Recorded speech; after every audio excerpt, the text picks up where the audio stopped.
The National News Desk, locally covered, nationally connected.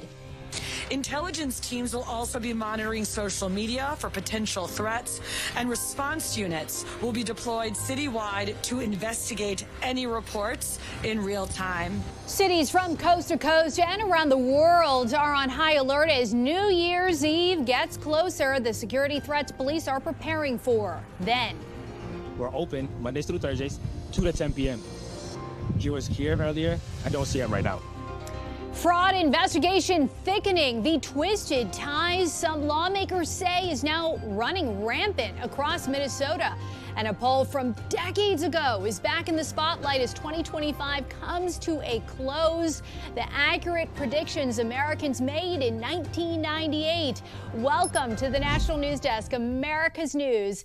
Now, I'm Dee Dee Gatton. It's great to be here with you. Can't believe it's almost going to be the start of the new year in cities all across the U.S. and around the world. Law enforcement officials are preparing for large New Year's Eve celebrations and the security challenges that come with them. The National News Desk, Atra El-Nashar, has more on that and why some cities are canceling plans altogether. This New Year's Eve, law enforcement and security officials are taking extra measures to keep celebrations safe. In New Orleans, the new year will be rung in with the solemn anniversary of a vehicle ramming attack on Bourbon Street authorities believe was inspired by ISIS that killed 14 people on New Year's Day. This year, several hundred National Guard troops have been called in to assist local police for New Year's and upcoming events like the Sugar Bowl and Mardi Gras. For the nation's largest celebration, 3, 2, 1. In New York City's Times Square, NYPD says there will be a bigger police presence than last year. Authorities mindful of what happened in New Orleans and in their own city on New Year's Eve 2022, when a man attempted to kill 3 officers with a machete in Times Square. Concrete barriers and blocker vehicles and frozen safety lanes will be established to protect the perimeter of the area.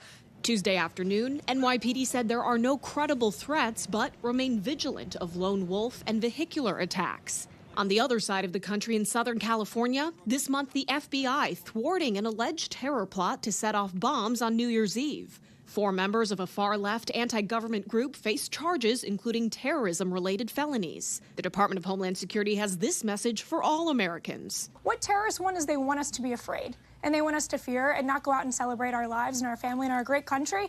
So don't bend the knee, get out there, go celebrate, but be aware.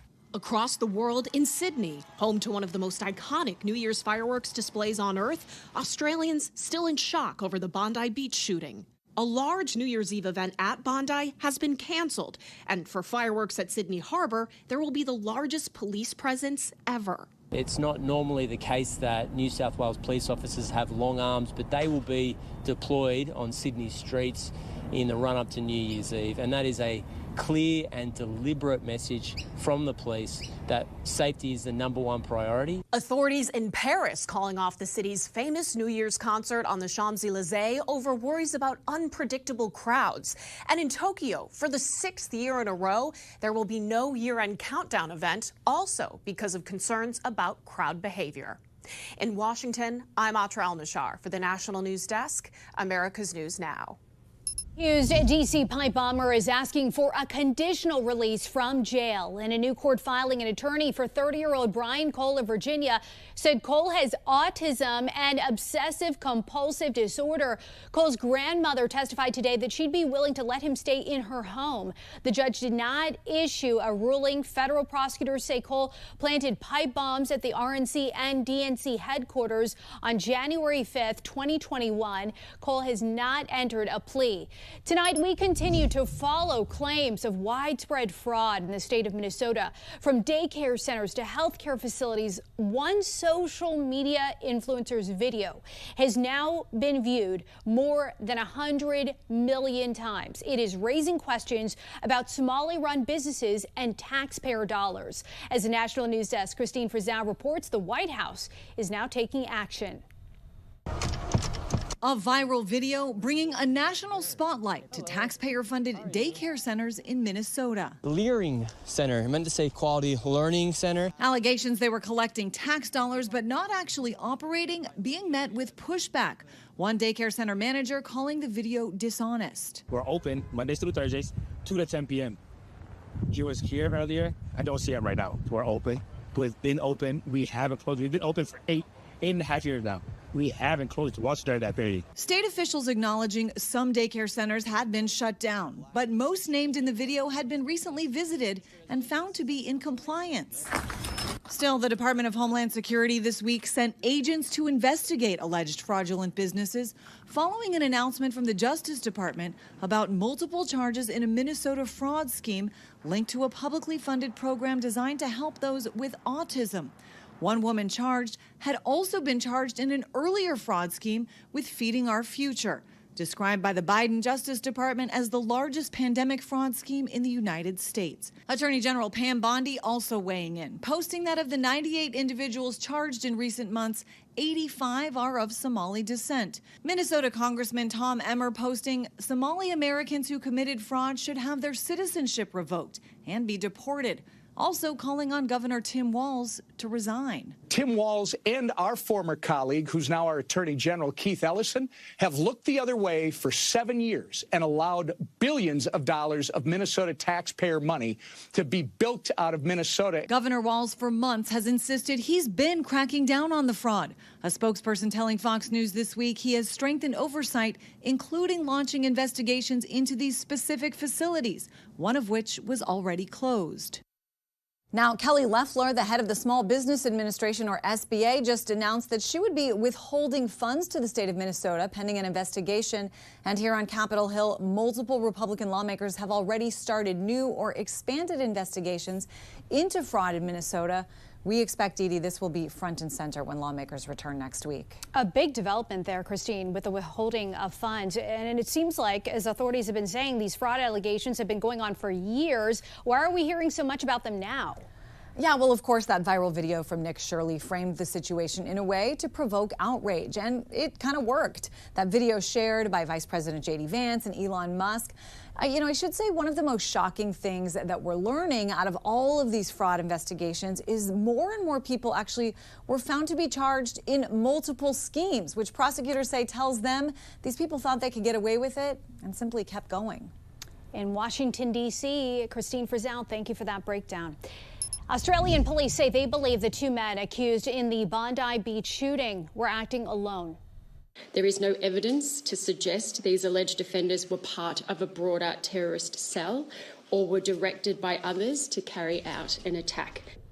A father and son are accused of the Hanukkah festival shooting that left 15 people dead and 40 hurt. Police shot the father. He died at Bondi Beach. The son survived after getting shot in the abdomen and faces multiple charges. Police say the pair were inspired by the Islamic State group.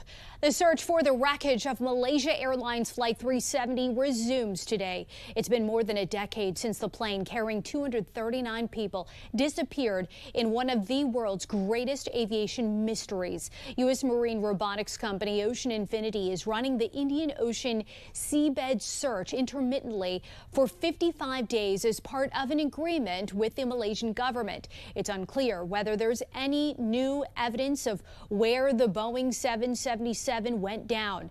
New England Patriots wide receiver Stefon Diggs, we've learned, is facing criminal charges related to an incident from earlier this month, according to police. This was all uncovered after a court hearing today in Massachusetts.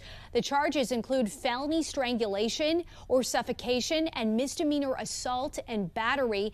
Diggs' attorney says Diggs denies the accusations and that they were motivated by a financial disagreement. Authorities in Mexico seized dozens of motorcycles believed to belong to former Olympic snowboarder turned alleged drug lord Ryan Wedding. The FBI says the motorcycles were seized earlier this month and are worth around $40 million. Wedding represented Canada in the 2002 Winter Olympics. He's now on the FBI's 10 most wanted fugitives list for allegedly running a transnational drug trafficking operation.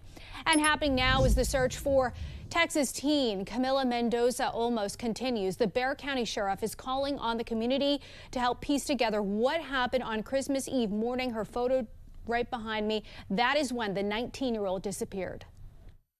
We walked every single day, and I just think it's crazy how, the one time she went by herself, she didn't come back. If anyone knows where she is, just bring her home. You don't have to say anything. You can just drop her off anywhere.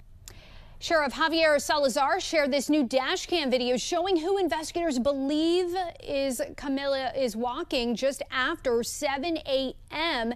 Salazar is asking people to send in any similar evidence they may have. He said there was also evidence Camila had depression and suicidal thoughts, something her father denies. Family and friends say they will not stop searching until they bring Camila home.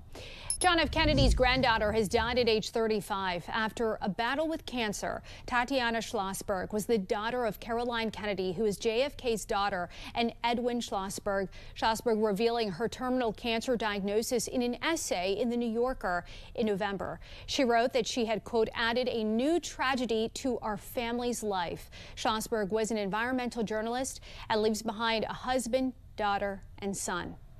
Coming up, the dangerous conditions leaving tens of millions of Americans under weather alerts tonight. We'll have more on that. Then a closer look at President Trump's new warning to Iran about weapons development and the threats Tehran responded with. And later, proposal pushback. Retailers raise concerns about potential new gun restrictions in Virginia. We're back in 90 seconds.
Right now, around 30 million people are under alerts for high winds or winter weather as yesterday's bomb cyclone pivots towards Canada. Heavy lake effect snow is forecast to linger across the Great Lakes through tomorrow. Much of the Northeast is dealing with dangerously strong winds and frigid temps. That Arctic air is expected to go farther south by tomorrow morning. And developing now, President Trump is issuing fresh warnings to Iran following talks with Israeli Prime Minister Benjamin Netanyahu, even as Tehran fires back with its own threats.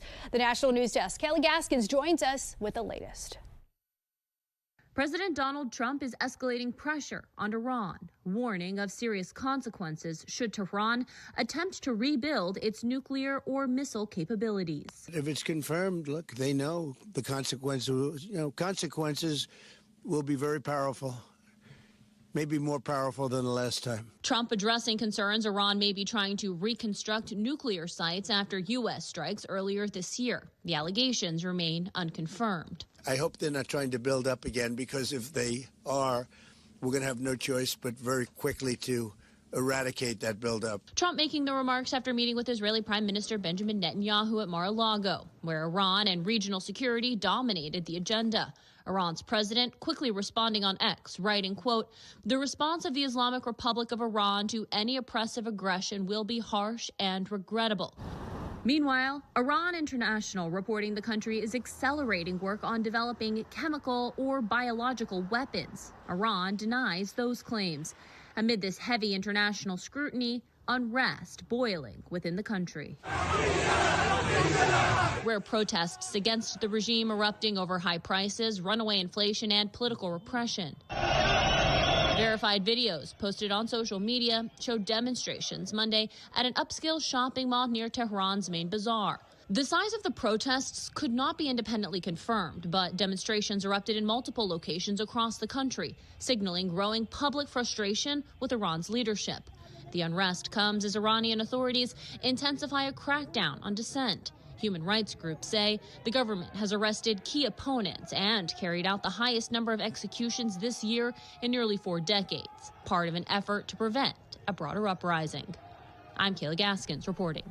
Russia says its nuclear-capable missile system has entered active service in Belarus, something President Vladimir Putin said would happen before the year's end. This as the U.S. presses on with its efforts to end the nearly 4-year war in Ukraine. President Trump insists they're close to a deal after speaking with Putin on the phone. Still, both Ukraine and Russia remain deeply divided on key issues. Meantime, leaders from Europe and Canada met today to discuss the U.S.'s efforts to end the war. This meeting included European leaders, Canada's Prime Minister, heads of European institutions, and NATO's Secretary General Mark Rutte. Poland's Prime Minister says peace is on the horizon, but it is still far from a 100% certainty. Federal Reserve officials were almost equally split on where to take interest rates. That's according to the minutes of December's meeting released today. Ultimately, the Fed board opted for a 0.25 percentage point cut by a 9-3 vote, the most dissent since 2019. They agreed on the need to loosen borrowing rates. The disagreement came over how aggressively to lower them in the future. And starting in January, Medicare will use AI for pre-treatment reviews for some health services. The change is meant to eliminate unnecessary services, but many providers are concerned. According to Axios, the American Medical Association said providers do not have basic information they need about how this will all work just days before it goes into effect. But the AMA also said it's making progress in discussions with the administration. The U.S. has had over 25,000 cases of whooping cough for the second year in a row. The total for 2025 reaching nearly 28,000. The disease can cause severe illness or death, particularly in young children. The increase is happening globally, according to the Pan American Health Organization. Nearly 1 million cases were reported to the WHO last year, 5 times as many as the year before. Most cases are having high or very high flu levels right now in many states. The CDC estimates at least 7.5 million people have gotten the flu so far this season as of December 20th. One system shows flu hospitalizations doubled in the past week alone.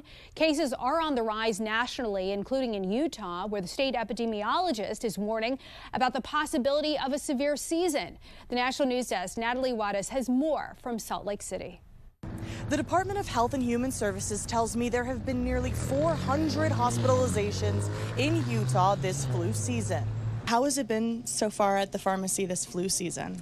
You know, it has been a busy flu season. We've seen a ton of people saying influenza A going around. Jolly's Corner Pharmacy is near the Yale Crest Heights community in Salt Lake City. Family after family getting Tamiflu. We actually went through our whole supply of flu shots that we've had this year, so we're out for the season now, unfortunately, but it's busy flu season. We went through the supply we had. State epidemiologist Dr. Leisha Nolan says this year's flu season, which runs October to about May, looks to be coming in fairly early and fairly severely. We were hoping for a mild year, but I don't think we can promise that. Dr. Nolan says multiple strains of flu circulate every year, but says this year's specific variant, influenza A, is hitting areas of the U.S. hard. Utah hasn't gotten it to that severely yet, but I think we're just in the beginning. We often are a little delayed compared to other parts of the U.S. I am worried we're going to go up to have quite a few people sick with flu as well. Dr. Nolan says a recent report found the current vaccine to be very protective for children and young adults against this year's strain.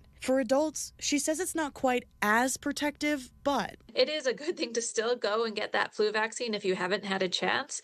As this new flu virus gets around, it's good to have whatever protection you can have. I'm just recommending people wash your hands really good and, you know, try to stay away from sick people. Dr. Nolan tells me there have also been quite a few RSV cases this season, but not as many COVID cases. She's urging anyone who feels unwell to stay home. A resurfaced Gallup poll from 1998 showing Americans at the time making some pretty spot-on predictions for the future. Listen, among more than 1,000 people surveyed, 75% said a deadly new disease would emerge, an eerie foreshadowing of the COVID pandemic. 75% of Americans also accurately predicted that gay marriages would be commonplace. Same-sex marriage was legalized nationally in 2015. 69% of respondents believe the country would elect its first black president, a statement which came true in 2008 with the election of President Barack Obama. It's Tiger Woods' 50th birthday today. The pro golfer can now compete on the PGA Tour Champion Circuit, formerly the Senior PGA Tour. This has a 54-hole format at most tournaments other than the 72-hole majors. It also lets the athletes use carts. Over his nearly 30-year career, Woods has achieved 82 PGA Tour wins and 15 major championships. He hasn't announced his future plans. Coming up next, water warnings, the new plans rolling out in Texas to protect communities from flooding. We'll be right back.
Reporters all across the country in your neighborhoods covering issues that matter to you, from more flooding resources for residents across Texas to nearly $400,000 worth of lobsters stolen in Massachusetts. We are taking the pulse of America. And we start with growing concerns over proposed gun laws in Virginia.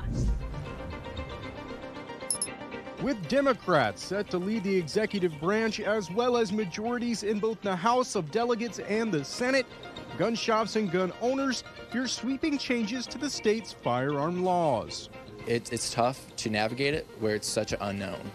There are currently 2 bills proposed relating to firearms, and both are set to hit the House floor January 14th, the opening day of session. One bill, if passed, could place restrictions on concealed carry permit holders. The other bill, getting the most backlash from gun rights activists, would create standards of conduct for members of the firearm industry, including retailers, and if these standards aren't followed, it would allow the Attorney General's office to pursue charges. That's something Dylan Bassett with John's Guns in Bristol says could lead to many locally owned stores to shut down. It is kind of tough to kind of see where we might be in a year as a shop. I think that's the most important thing, is letting people know that it's time to go. Emma Wofford with Camp Waco Springs says that she's excited by the idea of more additions coming to the county. Comal will now move forward with multiple projects that they had planned to address high water warnings thanks to a $1 million fund from the Texas Water Development Board. What that really means to us is we can go ahead with our budgeted items for 2026, but that $1 million should allow us to finish all the projects that we were headed toward. Comal's emergency management coordinator Jeff Kelly says that these projects will include items like adding more sirens, low water crossings, and adding weather stations around the county. And while there's still planning to do, that funding will help speed up the processes of getting them installed. Every minute counts, really, because I was here during the July flooding, and it's insane how quickly the water rises. Hit not once, but twice within the past month. Multiple loads have been taken from this particular facility. A massive shipment of lobster said to be trucked from Taunton to various Costco locations across the Midwest never made it to their intended destination. Instead, the haul was intercepted at the Lineage Logistics shipping facility off Constitution Avenue. Kind of the scenario that happened with this case is a fraudster or criminal was impersonating a legitimate trucking company. Chris Burrows is the president and CEO of the Transportation Intermediaries Association. He explains, like in the most recent lobster heist, the scheme is simple. There was a dash and the email address. That was the only thing that was in addition. Everything else looked exactly the same to the legitimate company. And then this individual came in, took the load, and off they went with it, and who knows where it ends up. He says the recent string of seafood thefts is likely linked to an organized cargo crime ring. This is not an isolated case. It's going on throughout the country. I think the latest estimates, roughly $30 to $50 billion a year annual cost of the supply chain. Coming up, more dogs will now be eligible for a variety of dog shows, the new breeds on the American Kennel Club's list.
Dog breeds are now in the American Kennel Club's recognized breeds list, bringing the total number to 205. The new additions are the Teddy Roosevelt Terrier here. Very cute. The Basset Femme de Bretagne right there behind me. And finally, last but not least, the Russian Zvitna Balanka. This means that they are all now eligible for many different dog shows in the U.S.